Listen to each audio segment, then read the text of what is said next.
காஞ்சிபுரம் என்றாலே பட்டும் வரதராஜ பெருமாளும் தான் நினைவுக்கு வரும். திருக்கச்சி அல்லது காஞ்சி வரதராஜ பெருமாள் என்பது பெருமாள் கோவில் என்று வைணவர்களால் போற்றப்படுகிறது. வைணவ பாரம்பரியத்தில் திருவரங்கம் மற்றும் திருவேங்கடம் ஆகிய தலங்களுக்கு அடுத்ததாக முக்கியத்துவம் வாய்ந்த தலம் இது. சென்னைக்கு அடுத்த காஞ்சிபுரத்தில் அமைந்துள்ள 31வது திவ்ய தேசமாகும். இத்திருக்கோவில் பஞ்சாட்சரம ஆகம விதிப்படி பூஜைகள் நடைபெறுகிறது. தமிழர்களின் கட்டடக்கலைக்கு சிறந்த எடுத்துக்காட்டாக வரதராஜ பெருமாள் கோவில் திகழ்கிறது. இந்த கோவிலை 1053ஆம் ஆண்டு பிற்கால சோழர்கள் இந்த கோவிலை விரிவுபடுத்தினார்கள். அதற்கு பின்னர் விஜயநகர மன்னர்களால் இந்த கோவில் விரிவுபடுத்தப்பட்டுள்ளது. ஒரு சிறப்பான முறையில் இந்த கோவில் என்பது அமையப்பெற்றுள்ளது. தற்போது நாம் பார்ப்பது 100 தூண்களை உடைய மண்டபம், கல்யாண மண்டபம் என்று சொல்லக்கூடிய 100 தூண்களை கொண்டுள்ளது. சிறப்பான முறையில் ஒவ்வொரு தூண்களிலும் கலை நயத்துடன் செதுக்கப்பட்ட யாழி என்று சொல்லக்கூடிய சிங்க முகம் ஒத்த சிற்பங்கள் நிறைந்த தூண்கள் இதில் அமையப்பட்டுள்ளது. அதேபோன்று இந்த மண்டபத்தில் ஒரே கல்லிலான சங்கிலி ஒன்று அமைக்கப்பட்டுள்ள 4 பக்கங்களிலும் கற்களாலான ஒரே கல்லினான சங்கிலி என்பது அமைக்கப்பட்டுள்ளது. அது தமிழர்களின் கலைத்திறனை எடுத்து காட்டுவதாக அமைந்துள்ளது.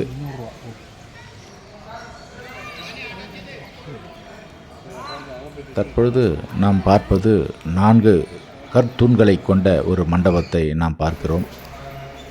இப்பொழுது சுவாமியை தரிசிப்பதற்காக பிரகாரத்திற்குள் சென்று கொண்டிருக்கிறோம்.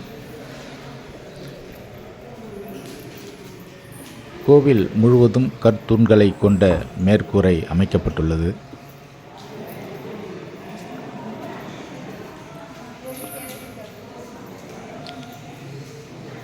மூலவரை சந்திப்பதற்காக நாம் இப்போது சென்று கொண்டிருக்கிறோம்.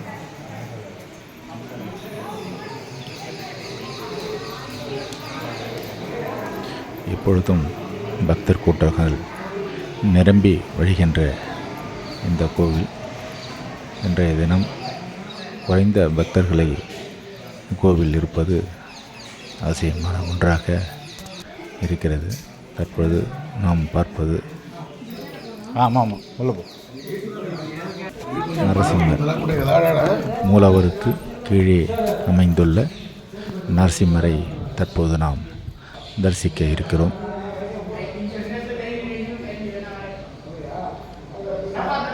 தமிழகத்திலே எடுத்துக்கொண்டால் 2 கோவில்கள் மட்டும்தான் மூலவர் முதல் மாடியில் அமையப்பட்டது. ஒன்று காஞ்சிபுரம் தேவராஜ பெருமாள், அதற்கு அடுத்தபடியாக ஸ்ரீவில்லிபுத்தூரில் அமையப்பட்டுள்ள ஸ்ரீ வடபத்திரசாயி என்று சொல்லக்கூடிய ரங்கமன்னர் திருக்கோவில்தான் முதல் மாடியில் மூலவர் அமையப்பெற்ற 2 தலங்களாக உள்ளது. தற்போது நாம் மூலவரை சந்திப்பதற்காக அந்த முதல் தலத்திற்கு செல்லக்கூடிய வழியில் நாம் சென்று கொண்டிருக்கிறோம்.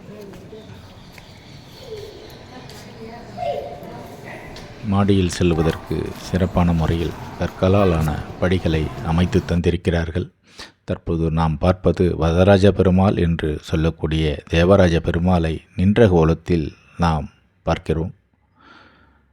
மிக சிறப்பான ஒரு காட்சியாக அமையப்பட்டுள்ளது. தற்பொழுது நாம் பார்ப்பது தாயார் சன்னதி, பெருந்தேவி தாயார் சன்னதி, மகாலட்சுமியுடைய கோவிலாகும்.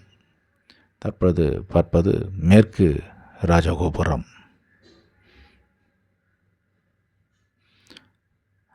தற்பொழுது நாம் பார்ப்பது அத்திவரதர். 40 ஆண்டுகளுக்கு ஒரு முறை தரிசிக்கக்கூடிய வாய்ப்பு கிடைக்கும். அந்த கோவிலில் அமைந்துள்ள கற்தூண்கள் சிறப்பான முறையில் ஒரே கல்லிலான யாழி, குதிரை வீரன் போன்ற சிற்பங்களுடன் அமையப்பட்டுள்ளது.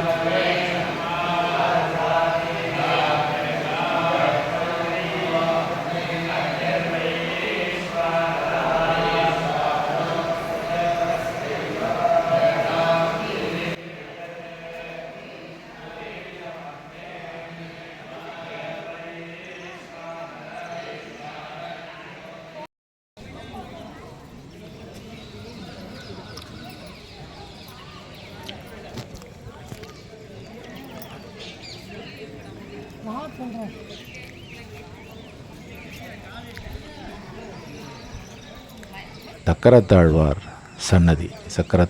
சன்னதிக்கு நாம் சென்று கொண்டிருக்கிறோம். அதை ஒற்றியாற்போல் மிக பெரிய நந்தவனம் என்று அமையப்பட்டுள்ளது. இப்பொழுது நாம் பார்ப்பது அத்திவரதர் வீற்றிருக்கின்ற அந்த திருக்கோவிலைத்தான் நாம் பார்க்கிறோம். அனந்த சரஸ் என்று சொல்லக்கூடிய அந்த திருக்குளத்தில்தான் அத்திவரதர் தற்பொழுது நீருக்கு அடியிலே கிடந்த கோலத்தில் வீற்றிருக்கிறார். மிக இந்தியா முழுவதிலும் இருந்து வைணவ பக்தர்கள் பெருமாளை தரிசிப்பதற்காக ஆண்டு முழுவதும் இந்த கோவிலுக்கு வருகை புரிந்து வருகிறார்கள். ஒவ்வொரு ஆண்டும் வைகாசி மாதம் இந்த கோவிலில் பிரம்மோற்சவ திருவிழா என்பது சிறப்பான முறையில் நடைபெறுகிறது. இந்த திருவிழாவில் பெருமாள் கருடன் மீது பக்தர்களுக்கு அருள்பாலிக்கக்கூடிய கருட சேவை என்பது சிறப்பான முறையில் நடைபெற்று வருகிறது. தற்பொழுது நாம் பார்ப்பது சக்கரத்தாழ்வார் திருக்கோவில். இதில் ஒரே கல்லிலான 2 பக்கமும் சக்கரத்தாழ்வாரை தரிசிக்கக்கூடிய வகையில் மிக சிறப்பாக அமைக்கப்பட்டுள்ளது.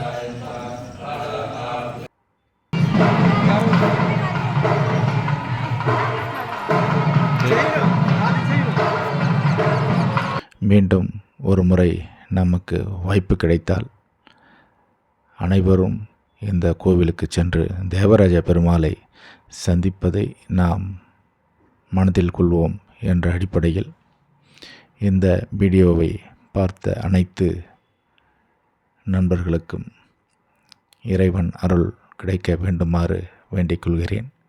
தோழர்களே, இந்த வீடியோவை பார்த்தவர்கள் லைக் செய்யுங்கள், கமெண்ட் செய்யுங்கள், அனைவருக்கும் சென்று சேருகின்ற வகையில் ஷேர் செய்யுங்கள் என்று தெரிவித்துக் கொள்கிறேன். நன்றி, வணக்கம்.